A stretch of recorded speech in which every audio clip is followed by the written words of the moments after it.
সংবাদ প্রকাশের নিয়মিত আয়োজন আমার ভুবন। দর্শক, আমাদের এই আয়োজনের সঙ্গে আছি আমি রুমি প্রভা। আমরা শুনি এই আয়োজনে একজন সার্থক মানুষের জীবনের গল্প। আমাদের সঙ্গে রয়েছেন বিশিষ্ট প্রাবন্ধিক কথা সাহিত্যিক আকিমুর রহমান।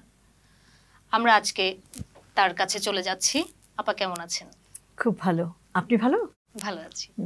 আপা, আজকে শুনবো, প্রথমে শুনতে চাই আপনার লেখালেখি নিয়ে। আপনার লেখালেখির শুরুটা কোত্থেকে হয়েছিল আসলে? আমি লেখালেখিটা শুরু করেছি গবেষক হিসেবে। আমার পিএইচডি অভিসন্দর্ভ সম্পন্ন করছিলাম আমার তত্ত্বাবধায়ক প্রফেসর হুমায়ুন আজাদের অধীনে। আধুনিক বাংলা উপন্যাসে বাস্তবতার স্বরূপ, এবং কালপর্বটা ছিল 1920 থেকে 1950। এবং যখন আমি এই গবেষণা কর্মটি করছিলাম, বাংলা সাহিত্যের উপন্যাসের ধারাটির উপরে বাস্তবতার প্রভাব, পাশ্চাত্য আন্দোলন যেটা বাস্তবতাবাদ, এই আন্দোলনের প্রভাব কেমন চলছে, সেই সময়টাতে যখন আমি গবেষণা অভিসন্দর্ভ রচনা করছি, তখন আমি বিপুলভাবে প্রভাবিত, আলোড়িত এবং মোহিত হয়েছিলাম হ্যান্স ক্রিশ্চিয়ান অ্যান্ডারসনকে দিয়ে। এবং আমার খুব বাসনা ছিল যে আমি অ্যান্ডারসনের মতো রূপকথা রচনা করব। এবং তখন আমি বাচ্চাদের বা কিশোরদের জন্যে রূপকথা ধর্মী গল্প লেখা শুরু করেছিলাম, এবং সেগুলো নানান পত্রিকায় মুদ্রিত হচ্ছিল, ধানশালিকের দেশ এবং শিশু, এগুলোতে। ফলে আমি দুটি বিপরীত এলাকায় একই সঙ্গে যাত্রা শুরু করেছিলাম। একটা হচ্ছে গভীরতম গবেষণা, আর একটা হচ্ছে বিপুলতম স্বপ্ন এবং অবাস্তবতা পরিপূর্ণ কিশোর গল্প। আপনার যে সমস্ত প্রকাশিত উপন্যাসগুলো রয়েছে, লেখালেখি রয়েছে, তার মধ্যে আমরা দেখতে পাই শিশুদের নিয়ে গল্প লিখেছেন, গদ্য লিখেছেন, মুক্ত গদ্য লিখেছেন। তো এখানে আরও কিছু লেখালেখিতে আমরা দেখতে পাই যে নারীদের জীবন, সেখানে আছে উত্থান পতন, প্রেম বিচ্ছেদ, এই সব কিছু নিয়ে যে একটা যন্ত্রণা, জীবনের আনন্দ, সবকিছু আমরা দেখতে পাই। এই বিষয়গুলো বেছে নেওয়ার উদ্দেশ্যটা কি ছিল আপা? কোনো লেখক যখন কোনো একটা কিছু লেখেন, তিনি কিন্তু মনে মনে ঠিক করেন যে তিনি কোন এলাকাটার গল্প বলবেন বা কোন পাত্রপাত্রীর গল্প বলবেন, কিন্তু এমন না যে তিনি পণ করে নেন যে আমি অমুক সম্প্রদায়েরই গল্প বলবো, যে আমাকে নারীদের গল্পই বলতে হবে বা নারীদের বিচ্ছেদের বেদনাই বলতে হবে, এমন নয়। জীবনের যে বাস্তবতাটাকে আমি ভালোভাবে জানি, যে বাস্তবতার ভেতর দিয়ে আমি গেছি, পঞ্চ ইন্দ্রিয় যোগে যে বাস্তবতাকে আমি চিনি এবং অন্তরঙ্গ হয়ে থাকি, আছি, সেই বাস্তবতার গল্প বলতেই তো আমি স্বাচ্ছন্দ্য বোধ করছি। ফলে মানব সম্প্রদায়ের এই গোত্রটি, নারী গোত্রটিকেই আমার যত ভালোভাবে জানা আছে, পুরুষের জীবনের স্বপ্ন, ভাষাভঙ্গি, তার অন্তর্লোকের টানা এবং পোড়েন এবং এই সমস্ত কিছু আমার ঠিক তত নিবিড়ভাবে জানা নেই। ফলে আমার জন্য নারীর বেদনা এবং নারীর স্বপ্নের গল্প বলাটা অনেক বেশি সহজ, অনেক বেশি কাম্য হয়ে ওঠে বলেই এই এলাকাটা থেকে গল্প বলার একটা চেষ্টা আমি করেছি। আর একটা কথা হচ্ছে যে নারীর পৃথিবীতে এত গল্প আছে, এত বেদনা আছে, এত জয় করার ইচ্ছা আছে, এত পরাজয়ের অন্ধকার আছে। এই বিষয়গুলো ধরা যাক 1865 থেকে বাংলা উপন্যাসের পৃথিবীর যাত্রা শুরু। 1865 থেকে এই পর্যন্ত প্রচুর নারী লেখক এসছেন, পুরুষ লেখকরাও আছেন, কিন্তু নারীর পৃথিবীর যে অন্ধকার এবং আলো, তার যে বড় অংশটা অনাবৃত রয়ে গেছে বা অনুদ্ঘাটিত রয়ে গেছে বা অনাবিষ্কৃত রয়ে গেছে, সেই পৃথিবীটার গল্প বলার একটা প্রবল তাগাদা আমি বোধ করছি বলেই অর্ধেক পৃথিবীর গল্প বলতে আমি এতটা আগ্রহ বোধ করেছি এবং নিজেকে সমর্পিত করেছি। আপা, সেই সূত্র ধরে বলতে চাই যে আপনার উপন্যাসে আমরা দেখতে পেয়েছি বিবি থেকে বেগম। আমি এখানে বলতে চাই যে বিবি থেকে বেগম কোনো উপন্যাস নয়, এটি হচ্ছে একটি গবেষণা গ্রন্থ। বাঙালি মুসলমান নারীর ক্রমবিবর্তনের ইতিহাস, বিংশ শতাব্দীর গোড়া থেকে একেবারে বিংশ শতাব্দীর শেষ পর্যন্ত সময়ে বাঙালি মুসলমান নারীর ক্রমবিকাশ, কীভাবে বিবর্তন হয়েছে এবং তারা কতটুকু বিকশিত হয়েছে শেষ পর্যন্ত, সেটি দেখানোর একটা চেষ্টা চালানো হয়েছে বিবি থেকে বেগমে। আচ্ছা, তাহলে এখনো কি সেটা প্রাসঙ্গিক মনে করছেন আপনি? আমি বলে নয়, এটা এটা একটা খুব তুমুল গবেষণা গ্রন্থ বিবি থেকে বেগম। এই বইটি চিরকালই বাংলা ভাষা এলাকার জন্য প্রাসঙ্গিক, জরুরি এবং অবশ্য পাঠ্য একটি গ্রন্থ বিবি থেকে বেগম। এখন আরেকটা বিষয় হচ্ছে যে এই যে আপনার উপন্যাসে দেখতে পাচ্ছি শুধু নারী নয়, পুরুষেরও কিছু কিছু ভূমিকা আমরা দেখতে পাই।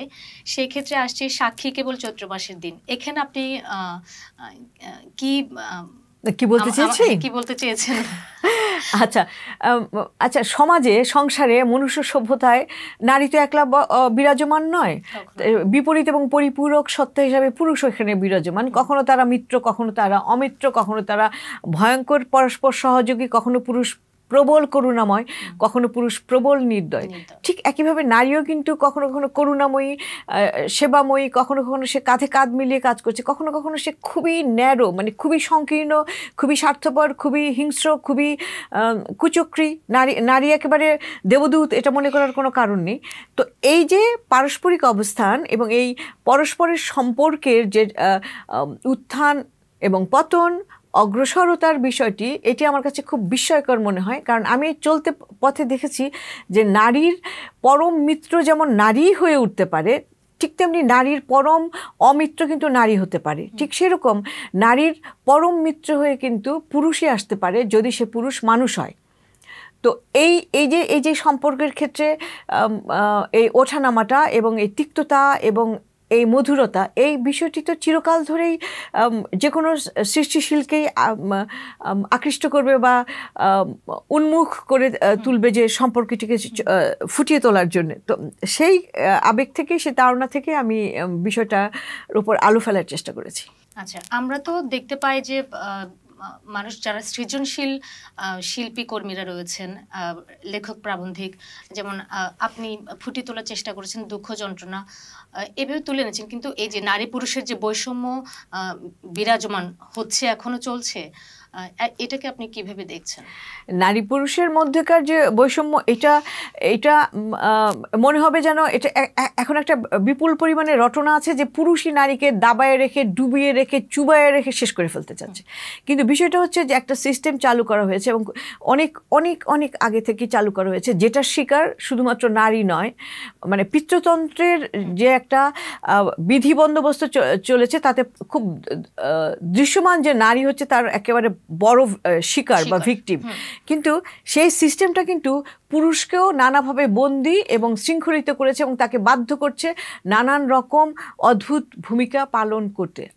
নতুবা এই ভূমিকার ভেতরে বা এই ভূমিকার চাপের ভেতরে যদি পুরুষ না থাকে এবং সে যদি মানুষ হিসেবে নিজেকে চিন্তা করার, তাকিয়ে দেখার একটা অবকাশ পায়, তাহলে কিন্তু পুরুষের মতো চমৎকার মানবিক সত্তা হয় না। নারী যেমন চমৎকার মানবিক সত্তা। আমি যেটা বারবার বলতে চাই, বোঝাতে চাই যে এরা এই দুই লিঙ্গ, মানে নারী এবং পুরুষ, যারা বিপরীত এবং পরিপূরক, এই দুইয়ের যে পারস্পরিক সহাবস্থান এবং যে বন্ধুতা বা মিত্রতা, তা দিয়ে একটা অসামান্য মানবিক সম্পর্ক এবং সভ্যতার নব ইতিহাস রচনা করা সম্ভব। আপা, আমরা এখন একটু ছোট গল্পের দিকে যাই। আপনার এইসব নিভৃত কুহক, সেখানে সংকট, পচন, যন্ত্রণার গল্প, এইসব কিছু উঠে এসেছে। এই লিখতে গিয়ে এই প্রেক্ষাপটগুলো কেন বেছে নিয়েছেন আপনি? আচ্ছা, এইসব নিভৃত কুহক নামটা কিন্তু জীবনানন্দ দাশের কবিতার একটি পংক্তির অর্ধাংশ। এইখানে এই গল্পগ্রন্থগুলোতে, গল্পগ্রন্থটিতে যে গল্পগুলো সংকলিত হয়েছে, প্রতিটি গল্প হচ্ছে প্রেমের ব্যর্থতার যন্ত্রণা ধারণ করে আছে। কারণ সে সময় আমি প্রবল রকমের প্রেমে ছিলাম এবং আমার সে প্রেম, সে রক্তক্ষরণ, সে বিফলতা এবং সে ক্রন্দন, সেগুলোকে বলার জন্য আমার ঠিক সমকালীন ভাষা দিয়ে সেই ক্রন্দনকে, হাহাকারকে বোঝানো আমার জন্য কঠিন হয়ে যাচ্ছিল। এবং আমার মনে হচ্ছিল যে আমাকে প্রাচীন ভাষাভঙ্গি ছাড়া, প্রাচীন ভারতীয় ভাষাভঙ্গি ছাড়া, প্রেক্ষাপট ছাড়া, ওই প্রাচীন বাস্তবতার মধ্যে এই দীর্ঘশ্বাসকে স্থাপন করা ছাড়া আমি আমার বেদনাকে প্রকাশ করতে পারবো না। সেই কারণেই সেই প্রাচীন পৃথিবীর দিকে আমাকে তাকাতে হয়েছে। সমকালীন আমাকে, এই বর্তমানের আমার ক্রন্দনকে চিরায়ত এবং চিরকালীন মানুষের ক্রন্দনে পরিণত করার স্বার্থে আমাকে সেই প্রাচীন ভাষাভঙ্গি এবং প্রেক্ষাপটটিকে বেছে নিতে হয়েছে। আপনার মনের যে ভাষাটা আমরা আপনার বইয়ের ভাষার মধ্যেই দেখতে পাই। আপা এখন আমরা একটু শিশু সাহিত্যের দিকে যাই। প্লিজ। নাটাকাটা ফুটকি। তো এখন রাশিয়ার যে রাদুকা প্রকাশনী ছিল সেটা বিলুপ্ত হওয়ার পর থেকে বাংলাদেশের শিশু সাহিত্যে যে এখন বর্তমান অবস্থা, চিত্র কল্পনা কতখানি আসলে ফুটে উঠেছে, শিশুদের জন্য সহযোগী হয়েছে বা উপযোগী হয়েছে? মানে বাংলাদেশে শিশু সাহিত্যের অবস্থাটা কি?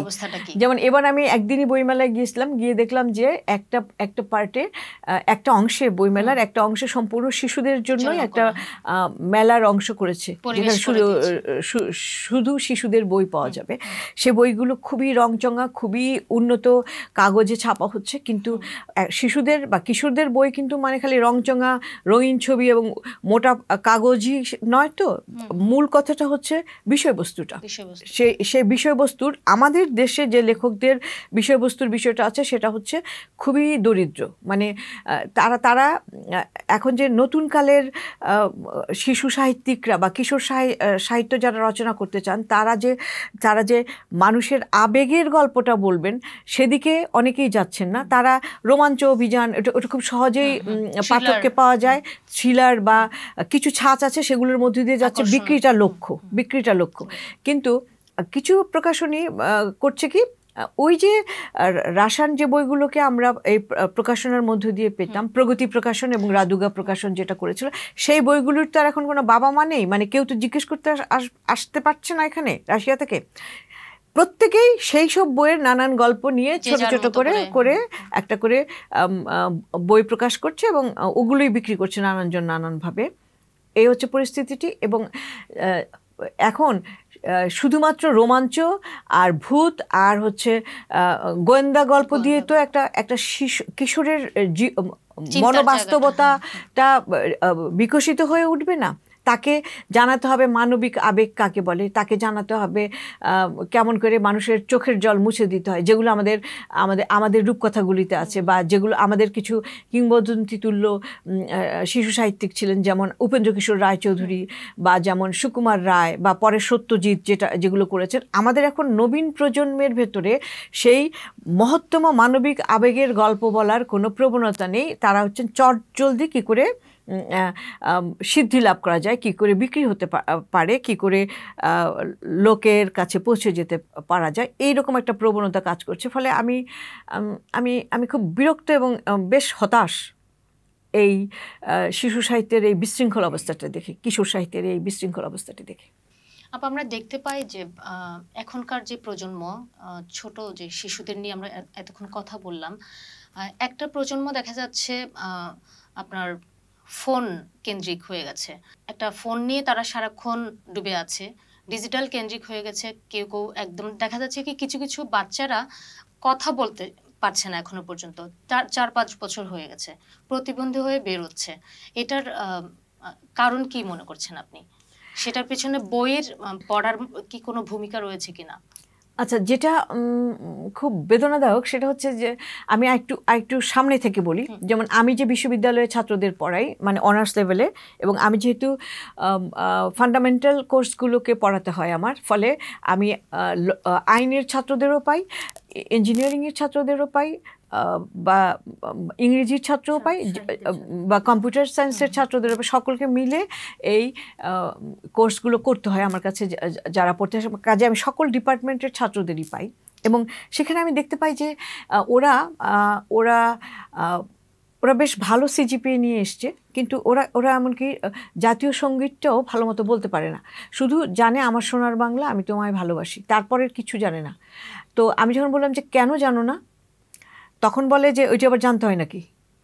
তাহলে কেন জানতে হয় না? আম্মু বলছে পড়তে হবে, আম্মু বলছে সিজিপিএ ভালো করতে হবে, আম্মু বলছে ইউনিভার্সিটিতে চান্স পেতে হবে, আম্মু বলছে জলদি ভালো সিজিপিএ কাজ করতে হবে এবং ভালো একটা চাকরি পেতে হবে, এবং স্টার্টিং স্যালারি যেন অন্তত 20,000, 30,000, 40,000 এরকম হয়, এবং সেটা পেতে হবে। ফলে ও শুধুমাত্র রেজাল্টটা করার জন্য মরিয়া হয়ে যাচ্ছে এবং অসম্ভব চাপের মধ্যে থাকছে। ফলে ক্লাসে আমাকে যেটা করতে হয়, কোর্সের পরে একসঙ্গে পড়ানোর পাশাপাশি, এমনকি ওরা জ্যৈষ্ঠ মাসের বানানটাও ঠিক মতো পারে না, কারণ ওরা জানে যে বাসা থেকে বলা হচ্ছে, পুরো সমাজ ব্যবস্থাটাই ওদের বলছে যে তোমার এই বানানগুলো লিখতে পারতে হবে না, তুমি ইংরেজিটা কোনো মতে জানো আর বাকি বিষয়গুলো পড়ো এবং তুমি চাকরির জন্য ফুল স্লিভ কেরানি হওয়ার জন্য তৈরি হয়ে যাও। তাহলে সবচেয়ে বড় দায়িত্বটা কি কার? সবচেয়ে বড় দায়িত্ব কার? সমাজে সবচেয়ে বড় দায়িত্ব হচ্ছে পরিবারের। কারণ আমরা প্রথমত পরিবারের সন্তান, পরিবার থেকে আমরা বেরিয়ে আসি, তারপর আমরা সামাজিক নানান প্রতিষ্ঠানের ভেতর দিয়ে যেতে থাকি। তাহলে কি দাঁড়াচ্ছে যে পরিবারের একটা ভূমিকা আছে, বাচ্চাটিকে আমি সুকুমার মনোবৃত্তি সম্পন্ন, সাপনিক এবং মানবিক গুণাবলী সম্পন্ন মানুষ গড়ে তুলবো, না আমি একটা যন্ত্র করব, আমি যা হতে পারি নাই সেটি আমার বাচ্চাকে হওয়ার জন্য চাপ দিয়ে ভালো চাকরি করবে এবং সমাজে সবাই জানবে যে অনেক টাকা বেতন পায়, অনেক টাকা। তো এখন প্রতিটি ঘরে সে নিম্নবিত্ত হোক, মধ্যবিত্ত হোক আর উচ্চবিত্তের কথা তো মানে গোনাই ধরা যাচ্ছে না, ও প্রত্যেকটা ঘরে আগে যেমন আমাদের সময়ে আমাদের মায়েরা কি করতেন, আমরা একান্নবর্তী পরিবারে থাকতাম এবং আমাদের পিতামহী বা মাতামহী আমাদের গল্প শোনাতেন, মায়েরা গল্প শোনাতো বা যখন সামলাতে পারতেন না তখন বই হাতে ধরিয়ে দিতেন। আর এখন পরিবার সেই দায়িত্বগুলোর পালন করছে না, কারণ বাবা মায়েরই সময় নেই। তাহলে বাবা মা তাহলে কী করছে, এই বাচ্চা কীভাবে সময় কাটাবে? খেলতে যাওয়ার কোনো জায়গা নেই। যদি নগর ব্যবস্থাটার কথা বলি, মফস্বলে তবু খেলতে যাওয়ার কিছু জায়গা আছে। মা বাবা নিজেদের বোঝা নামানোর জন্য বাচ্চাদের হাতে একটা করে মোবাইল ধরিয়ে দিচ্ছে 6 মাস বয়স থেকেই। এবং আমি নিজে যখন তাকে আফিম খাইয়ে দিচ্ছি, পরে সে যখন আফিম গ্রস্ত হয়ে গেছে তখন আমি বলছি আমার কথা শোনে না। তাহলে এর চেয়ে হাস্যকর ব্যাপার তো আর হতে পারে না, কারণ আমি তো ধ্বংস করছি সব কিছুকে। আমি তো গল্প বলছি না কখনো, কারণ আমি মনে করছি গল্প বলা হচ্ছে সময়ের অপচয় মাত্র। কিন্তু গল্প গল্প শুনতে সে যখন জানবে যে দুঃখীর জন্য দুঃখ পেতে হয়, অশুভকে সামলে নিতে হয় এবং মানুষের শুভর জয় হয়, এই বোধটা, এই শিক্ষাটাই তো সে পেয়ে আসছে না, কিছুতেই পেয়ে আসছে না। তাকে টম অ্যান্ড জেরি দেখতে দেওয়া হয় এবং সে একটা মজা পেয়ে যায়। এটা তো খুবই চমকপ্রদ একটা মজা, তো ফোনের ভেতরে নানান কিছু দেখা, এবং এটা তো নেশাও, আকর্ষণীয়, এবং সে বিষাক্ত নেশা আমি ধরিয়ে দিচ্ছি। তাহলে আমি কি করে পরে আশা করবো যে আমার বাচ্চা হঠাৎ করে আলোকিত দেবদূত হয়ে যাবে? তাহলে দায় হচ্ছে আমার, পরিবারের প্রধান হিসেবে আমি যে অপরাধ করছি শাস্তি আমার প্রাপ্য। আগে এই বাবা মাগুলোর হচ্ছে মাথাকে ধোলাই করতে হবে যে কত বড় অপরাধ তারা করছেন, ঘরে ঘরে সবখানে। খাচ্ছে না ওইটা দেখো, তারপর সে তার মুখে খাবার তুলে দিচ্ছে। তার সঙ্গে সে গল্পটা যে করবে, সে গল্পটা করার মতো তার ধৈর্য বা সময় বা আকুলতা বা আবেগ নেই। এর থেকে পরিত্রাণের কোনো উপায় কি আছে কি কোনো? হ্যাঁ, নিশ্চয়ই। যত বেদনা এবং যত দুর্দশায় আসুক না কেন, সব কিছুরই তো একটা পরিত্রাণের পথ থাকে। যেমন বাবা মাদের আসলে আমি যেটা মনে করি, বাবা মাগুলোকে আসলে প্রতি মুহূর্তে বোঝাতে হবে, তাদের ভেতরে জাগরণটা আগে আনতে হবে, তাদের বোঝাতে হবে যে সর্বনাশটা আপনি করছেন। ফলে তাদের বলতে হবে যে বই পড়তে হয়, নতুবা মানুষ হয়ে ওঠে না। মানুষ শুধু টাকা উপার্জন করার যন্ত্র না, মানুষ শুধু ফুল স্লিভ কেরানি হওয়ার যন্ত্র হওয়ার জন্য জন্মায় না। বাবা মায়ের যদি এই যে বিকৃতি ঢুকে গেছে মাথার ভেতরে, যে যিনি সময় দিতে চান না প্রকৃত অর্থে তার সন্তানকে, তাদের যদি পরিশোধন সম্ভব হয় তাহলে আমাদের সন্তানেরাও পরিশ্রুত মানুষ হবে। সন্তানদের উপর হঠাৎ করে দোষ দেওয়ার আসলে কিছু নেই। এক কথায় আপনি যেটা বলতে চেয়েছেন সেটা হলো যে সময় দিতে হবে বাচ্চাদেরকে। শুধু সময় দিলে তো হবে না যে পাশে বসে থাকলাম আর আমি পাশে বসে থাকলাম আর সে হচ্ছে যা খুশি তা করলো। সময় দেওয়া হচ্ছে মানে তার সঙ্গে মানবিক নৈকট্য এবং যোগাযোগ করতে হবে। এবং স্কুলের দায়িত্ব না, কোচিং এর দায়িত্ব না আমার ছেলেকে মানবিক, আমার মেয়েকে মানবিক মানুষ করে তোলার। শুভকে শুভ, ন্যায়কে ন্যায় শেখানোর দায়িত্ব স্কুলের না। স্কুল তাকে অন্য পথটুকু দেখাবে। আমার দায়িত্ব আগে, কারণ সে আমার সন্তান, অর্থাৎ আমার সন্তান মানে সে সমাজের সন্তান, রাষ্ট্রের সন্তান। আমি যদি আমার দায়িত্ব পালনে গাফিলতি করি তাহলে সমস্ত এলাকায় বিশৃঙ্খলা দেখা দেবে, সেই বিশৃঙ্খলা চলছে। এবং প্রকৃত অর্থে কিন্তু আমার রাষ্ট্রে এখন একটা প্রচণ্ড যুদ্ধাবস্থায় আসলে চলছে, কারণ আমি আমার দায়িত্ব পালন করছি না। আমার বাচ্চা মানে আগামীকাল তো আমি নই, আগামীকাল মানে আমার সন্তান। তো আমি যে আগামীকাল রেখে যাচ্ছি সে নির্বোধ, সে তার বাংলা ভাষার নামগুলো ঠিকমতো জানে না, সে ঋতুগুলোকে চেনে না, দক্ষিণা বাতাসকে চেনে না, সে শুধু জানে যে তাকে ভালো ফার্স্ট ডিভিশন পেতে হবে, এখন হচ্ছে সিজিপিএ করতে হবে এবং তাকে ভালো জব পেতে হবে কর্পোরেট পৃথিবীতে এবং টাকা উপার্জন করতে হবে, তাকে এই অ্যাপার্টমেন্ট ছেড়ে আরও একটা ভালো ফ্ল্যাটে যেতে হবে এবং এটাই জীবন। তাহলে এই যে ভয়ঙ্কর দুরবস্থা বা মন্বন্তর শুরু হয়ে গেছে বহু বছর ধরে, এটা থেকে তো আগে আমাকে পারিবারিক প্রধান হিসেবে, পরিবারের প্রধান হিসেবে, মা হিসেবে, বাবা হিসেবে আমাকে আগে পরিশ্রুত হতে হবে, আমাকে জেগে উঠতে হবে, আমাকে লজ্জিত হতে হবে যে আমি কি করছি, আমার বাচ্চাকে আমি আলোকিত মানুষ করার কোনো উদ্যোগই নিচ্ছি না। আমি তো নিজে বেলি ফুলের দিকে তাকাই না, আমি তো কোনো গাছ বোনার কথা ভাবি না, আমি তো মনে করি না যে জ্যৈষ্ঠ মাসের দিনে এক বাটি পানি রেখে দেই আমার জানালার গ্রিলে, কাকেরা এসে একটু খাক, কারণ তখন খুব পানির সংকট হয় ঢাকা শহর কেন্দ্র করে যদি আমি বলি। তো আমি যখন এত অন্যায় করে যাচ্ছি, তাহলে আমি কি করে আশা করি যে আমাকে দেখে দেখে যে বড় হচ্ছে সে খুব সাধু সন্ত হয়ে যাবে? এটা তো আকস্মিক কোনো ব্যাপার নয়, এটা তো হচ্ছে নিত্য নিরন্তর অনুশীলনের বিষয়। শুরুটা আসলে পরিবার থেকেই করতে হয় সবকিছু। আপা, আমরা একটু অন্য প্রসঙ্গে যেতে চাই, সেটা হলো যে আপনার গত অমর একুশে বইমেলায় আপনার গবেষণা গ্রন্থ বের হয়েছে শরৎচন্দ্রের শ্রীকান্ত ও ইন্দ্রনাথ। কতটা আসলে মৌলিক, এই চরিত্র দুটো কতটা মৌলিক, এই বিষয়টা আমি খতিয়ে দেখার চেষ্টা করেছি। প্রথমত আমি খুব গভীরভাবে ধন্যবাদ দিতে চাই, কারণ এই লেখাটা লেখার সময় আমি এত রকমের বিশৃঙ্খলার ভেতর দিয়ে বিস্ত্রস্তভাবে সময় যাপন করেছি যে সংবাদ প্রকাশ যদি এটার জন্য প্রবল রকমের অনুরাগ এবং ধৈর্য না দেখাতো, তাহলে লেখাটা কিন্তু এখানে প্রকাশিত হতো না। এখানে প্রকাশিত হয়েছে এবং বিধান রিবেরু এবং সংবাদ প্রকাশের সকলকে আমি ভালোবাসা জানাই এবং কৃতজ্ঞতা জানাই। আর এই গবেষণাটি মানে সম্পন্ন করার আগে একদিন আমি পড়তে পড়তে দেখলাম যে মার্ক টুয়েন এবং শরৎচন্দ্রের দুটো চরিত্র, মার্ক টুয়েন হচ্ছে the adventure of Tom swear এবং দ্য অ্যাডভেঞ্চার অফ হাকলবেরি ফিন। এই হাকলবেরি ফিন বা হাকফিন এবং টম সয়ারের সঙ্গে আমাদের শ্রীকান্ত এবং ইন্দ্রনাথ, যে শ্রীকান্ত এবং ইন্দ্রনাথকে দিয়ে আমরা সকলেই কম আর বেশি আলোড়িত, মুগ্ধ, বিস্মিত এবং আমরা একটু দুঃখিতও বটে যে ইন্দ্রনাথ আসলে কোথায় গেল, হারিয়ে গেল কেন। এই যে চরিত্র দুটি এবং বিস্ময়কর রকমভাবে হাকফিন এবং টম সয়ারের সঙ্গে শ্রীকান্ত এবং ইন্দ্রনাথের বিপুল পরিমাণের প্রভাব দেখা যায়। এবং আমি অন্তত 30টির মতো শরৎচন্দ্র বিষয়ক গুরুত্বপূর্ণ বই পড়েছি যারা আমার আগের গবেষকরা করে গেছেন এবং সমকালীন গবেষকরা করছেন, তারা কেউ কোথাও এই বিষয়টার উপর আলোকপাত করেননি যে শরৎচন্দ্রের ওপর বাইরের কোনো প্রতিভাশালী লেখকের কোনো প্রভাব পড়েছে কিনা। শরৎচন্দ্র যখন রেঙ্গুনে থাকতেন বিংশ শতাব্দীর গোড়ার দিকে, তখন তিনি দিনরাত ইম্পেরিয়াল লাইব্রেরিতে থাকতেন এবং পড়তে ভালোবাসতেন। তিনি বিপুলভাবে টলস্টয়কে দিয়ে প্রভাবিত হয়েছিলেন এবং যে প্রভাবের মানে আনা কারেনিনা, টলস্টয়ের বিখ্যাত উপন্যাস ত্রিভুজ প্রেমের সংকটের উপন্যাস, সেই সংকটকেই কিন্তু তিনি গৃহদাহ উপন্যাসে রূপায়িত করেছেন এবং এই বিষয়টা কখনোই ফোকাসড হয়নি আমাদের সাহিত্যে। ঠিক সেরকম যে টম সয়ার এবং হাকলবেরি ফিনের প্রভাবে যে ইন্দ্রনাথ এবং শ্রীকান্ত কতখানি গড়ে উঠেছে সেটি কখনোই আমাদের এখানে আলোকপাত করা হয়নি। এবং আমি এখানে দেখানোর চেষ্টা করেছি যে কতটা শরৎচন্দ্রের নিজস্ব স্বপ্নকল্পনা আর কতখানি হচ্ছে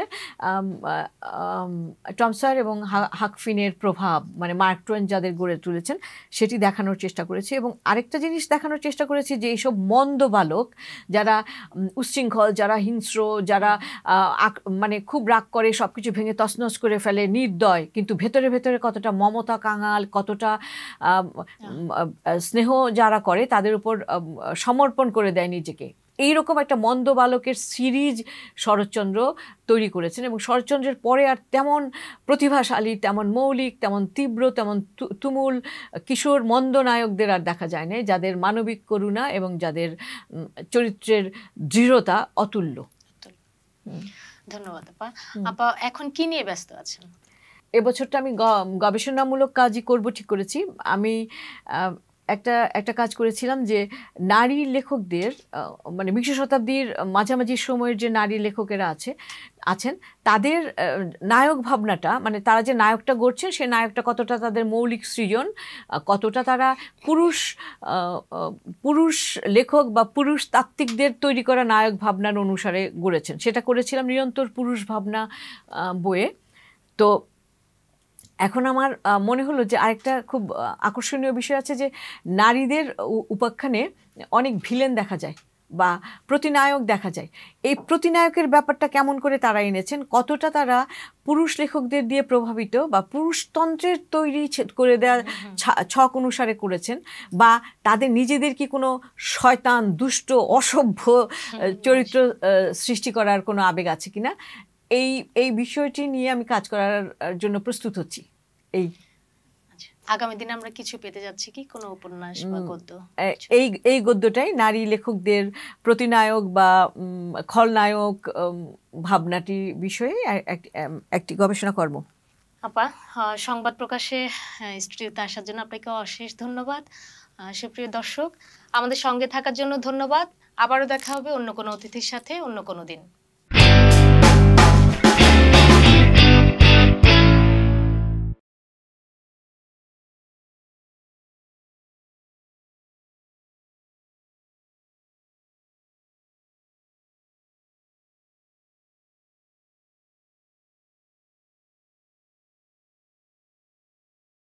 সংবাদ, ফিচার ও অনুষ্ঠানের জন্য ভিজিট করুন সংবাদ প্রকাশের ওয়েবসাইট এবং যুক্ত থাকুন ফেসবুক পেজ ও ইউটিউব চ্যানেলের সঙ্গে।